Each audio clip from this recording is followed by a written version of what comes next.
First of all, I just want to acknowledge the fans. I thought the student body was great. I thought a lot of times their energy and enthusiasm propelled us through some tough times. And I just thought our overall crowd was really good.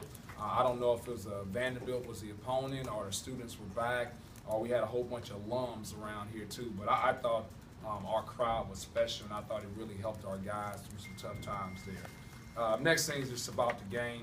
I thought we wanted to pressure them in the first half, but we got in foul trouble early there. We had several guys with 2 fouls, so we had to be careful about continuing to foul them in the backcourt with our pressure. But I thought in the second half, our pressure bothered them a little bit. Obviously, a key stat in there we had was rebounding the basketball. I think Damian Jones is probably the best post player in the SEC. I know there's a lot of guys that have a better sort of NBA draft potential, but as far as like production, I think he's really, really good. So they put you in a bind because they got so many guys that can shoot the basketball, but you got to help on Damian Jones in some way, shape, or form. So I thought we had to make sure we somehow combat that with our pressure. And then the other thing I think that ends up happening is we got to the free throw line so much. Okay, a key stat I think in basketball is always, do you make more free throws than the other team attempts? And we did that. So that on top of our rebounding, I thought was good for us. Question. Fred just saying completely relieved that the team finally got a win. How big was that just for a confidence standpoint? You said earlier in the year the team just didn't know how to win games. How big is that now moving forward that you have that win now after 16 straight losses? Well, I thought we took a huge step with our play at Texas A&M. I thought that if we didn't foul Texas A&M so much, we uncharacteristically fouled, and then we also allowed so many paint touches against Texas A&M. But I think people are starting to realize Texas A&M is pretty good. I think they end up winning at LSU.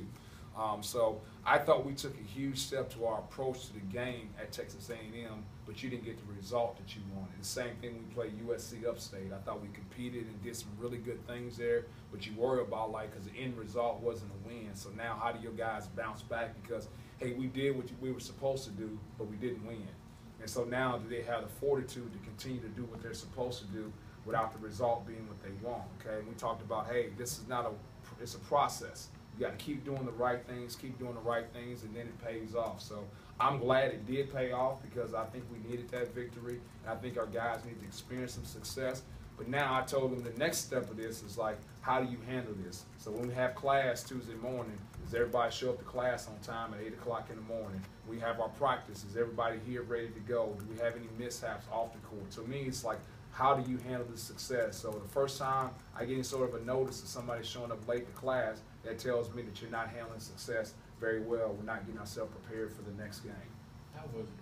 When you look at IJ taking that shot, he never thought twice about it, just from a confidence standpoint and just reaction instead of thinking. That probably showed progress too. Yeah, and we set it up. I mean, so it's a bind when you have chicken. You look like the chicken of old there for a little bit as far as like getting into the lane and make things happen. And then you got Gavin Ware diving, who's a threat to dive and finish. So they had to come over and help. And now IJ comes off that thing with a chance to shoot the basketball. But I'm glad he didn't hesitate because he's a capable shooter.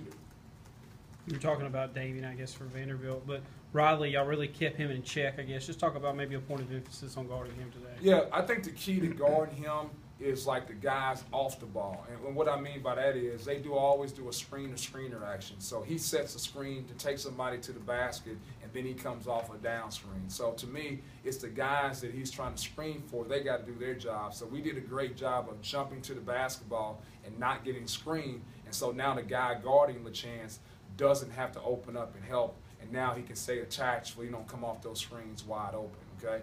The other thing is, obviously, he's a stunt and stay guy. We got terminology with our scouting report. He's a Curry guy, NBA. We always have an NBA guy, so he's Curry. We don't want to leave him open for threes. But I thought the key was the guys did their job with their assignments, especially the guys off the ball. The guys guarding LaChance did a really good job, but they did a really good job because they didn't have to help on screens to the basket.